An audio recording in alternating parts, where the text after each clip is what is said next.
నమస్తే అండి. నేను final Kumar, advocate legal capital. ఇప్పుడు మీ ఆస్తికి, మీ ప్రాపర్టీకి సంబంధించిన డాక్యుమెంట్స్ ఏవైనా పోతే ఎలాగా? జనరల్గా అంటారు ఆస్తి అంటే ఒక ఇల్లు, పొలాలు ఇవేనా, ఇంకేమైనా ఉంటాయని. అవి ఒకటే కదండి. దాంతోపాటు మీ వెహికల్స్, మీ బళ్ళు, కార్లు, బైక్లు ఏవైనా అన్నీ కూడా ప్రాపర్టీస్ కిందకి వస్తాయి. అయితే వీటిని రెండు రకాలుగా విభజించారండి. ఒకటి ఇమ్మూవబుల్ ప్రాపర్టీ, అంటే స్థలాలు, ఇళ్ళు, ఇవన్నీ ఇమ్మూవబుల్ ప్రాపర్టీస్. మూవబుల్ ప్రాపర్టీస్లోకి కార్లు, బైక్లు, షేర్స్, గోల్డ్ ఇవన్నీ వస్తాయండి.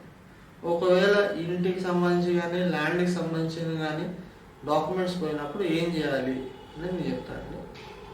సో అప్పుడు ఒకవేళ ఇంటికి సంబంధించి డాక్యుమెంట్స్ పోయినా, ల్యాండ్కి సంబంధించిన డాక్యుమెంట్స్ పోయినా, ఫస్ట్ మీరు చేయాల్సిన పని దగ్గరలో ఉన్న పోలీస్ స్టేషన్కి వెళ్ళి ఒక ఎఫ్ఐఆర్ నమోదు చేయించుకొని, ఒక కంప్లైంట్ ఇచ్చి ఎఫ్ఐఆర్ నమోదు చేయించుకొని కారణాలు క్లియర్గా రాయండి. అది దేనివల్ల ఎలా పోయినాయి, దొంగతనం జరిగిందా, మీరు ఎక్కడైనా పోగొట్టుకున్నారా, లేకపోతే ఇంట్లో ఏమైనా ఫైర్ యాక్సిడెంట్ జరిగిందా, ఏం జరిగిందని మీరు క్లియర్గా రాసి ఒక ఎఫ్ఐఆర్ నమోదు చేయించుకోవాలి. ఎఫ్ఐఆర్ నమోదు చేయించుకున్న తర్వాత వాళ్ళు ఒక వారం రోజులు, 10 రోజులు ఇన్వెస్టిగేషన్ చేస్తారు. ఇన్వెస్టిగేషన్ టైంలో దొరకలేదు అంటే నాన్ ట్రేసబిలిటీ సర్టిఫికేట్ అనేది ఒకటి ఇస్తారండి. నాన్ ట్రేసబిలిటీ సర్టిఫికేట్ తీసుకున్న తర్వాత మీరేం చేయాలంటే ఒక పేపర్ పబ్లికేషన్ ఇవ్వాలి. లోకల్ న్యూస్ పేపర్ ఒకటి, నేషనల్ న్యూస్ పేపర్ ఒకటి.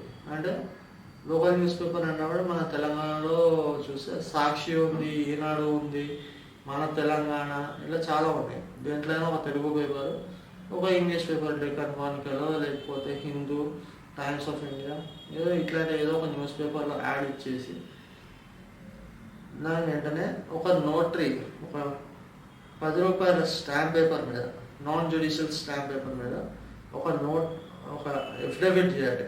ఇట్లాగా సో ఈ ఇంటికి సంబంధించిన డాక్యుమెంట్స్ ఇట్లా పోయినాయి, దీనివల్ల పోయినాయి, మీకు దీనికి సంబంధించి మేము మాత్రమే వారసులము, ఇది మాకు సంబంధించింది, ఇట్లాంటి వాటికి ఇంకెవరూ లేరు, దీనికి వేరే వాళ్ళు ఎవరైనా వస్తే దీనికి సంబంధించిన పూర్తి బాధ్యత నాదే అని చెప్పి ఒక ఎఫిడవిట్ చేయించుకొని, ఆ ఎఫిడవిట్ నోటరీ చేయించారు. ఆ ఎఫిడవిట్ నోటరీ చేయించుకొని, ఆ ఎఫిడవిట్ ప్లస్ మీరు ఇచ్చిన పేపర్ సర్టిఫికేట్, ఒక పేపర్ పబ్లికేషన్ ఒకటి, నెక్స్ట్ పోలీస్ వాళ్ళు ఇచ్చిన నాన్ ట్రేసబిలిటీ సర్టిఫికేట్, ఈ 3 తీసుకునేది. ఎక్కడైతే సబ్ రిజిస్టర్లో మీరు లాస్ట్ రిజిస్ట్రేషన్ చేసామనుకున్నారో వాళ్ళకి అప్లై చేయాలి. అప్లై చేసి ఇట్లా పోయినాయి కాబట్టి మేము డూప్లికేట్ అడుగుతున్నాం, డూప్లికేట్ కావాలి, దానికి సంబంధించి డాక్యుమెంట్స్ మీరు అప్లై చేయాలి. అప్లై చేస్తే 1 వీక్ ఆర్ 10 డేస్ లోపల మీకు మళ్ళీ ఇస్తారు, డూప్లికేట్ కాపీ ఇస్తారు. అది ఒక రకం అండి. అదే ఇమ్మూవబుల్ ప్రాపర్టీస్ క్వశ్చన్ అనుకోండి, ఒక కారు, బైక్ ఇట్లాంటి వాటికి సంబంధించి ఏంటంటే సింపుల్గా ఒక పోలీస్ కంప్లైంట్ ఇచ్చారు, నాన్ ట్రేసబిలిటీ సర్టిఫికేట్ తీసుకోవాలి, స్ట్రైట్గా ఆర్టీఓ ఆఫీస్కి వెళ్ళిపోవాలి. ఎక్కడైతే మీరు రిజిస్ట్రేషన్ చేసుకున్నాం అనుకున్నారో అక్కడికి వెళ్ళిపోవాలి.